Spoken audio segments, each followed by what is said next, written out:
Hi, it's me again with Corel Draw Tips and Tricks. I'm working on an old computer with X7 because my normal computer is locked up and I've got it in the shop right now. But anyway, I made some ornaments this morning, and this is going to be like hopefully two helpful tips. You have to put the name into a certain space so it won't hit the side. This is a 2-layered ornament. The trees and the backing are different, so you're going to engrave the name on the backing, but the stars and the William can't get in the way. So I've already done William. I'm just going to do a couple of names. So the main thing is, and I'm working with X7, and it's been a while and it's a little bit different, but maybe it'll help some X7 people. So I'm going to go to Effects and Envelope, and I'm going to click on this box, and I'm going to go get my eyedropper tool, and I'm going to click on the forward. See, and I don't really know what I'm doing. Maybe I have to get the eyedropper and then put it in the box, and then go to apply, and you can see it change forward to fit in that box. So then we're going to take and shift select that box and go EC.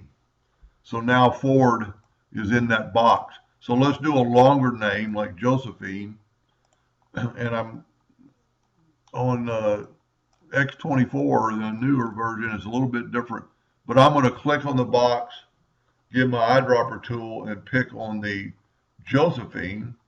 So I did it again, it's the opposite. So I need to pick on that, get the eyedropper, and put it into that container, and then hit apply. On 2024, you don't have to do that. But I'm going to shift select that, and then I'm going to go EC and put it in that spot, even though it's a longer name, so it's all going to fit within the trees. Now, I'm going to do it one more time, see if I can remember which way to do it. So let's go with this Hadley, or Lucy, it's a little short name. I'm going to get the eyedropper tool and put it in there, and then hit apply. And then I'm going to shift select the box, and I'm going to go EC or CE, it doesn't really matter. So now you're all done, but you've got to get rid of those rectangles before you engrave it and cut it out, because if you cut it out, those rectangles are going to come out. They're hairlines. So what I'm going to do is I'm going to go to edit, and I'm going to go find and replace, and I'm going to go find object, begin new search, and this is totally different. But I'm going to find a rectangle and say next, next, finish, find all. And then I'm going to hit delete. If I can find delete on this gold keyboard. You actually have to X out of here and then hit delete.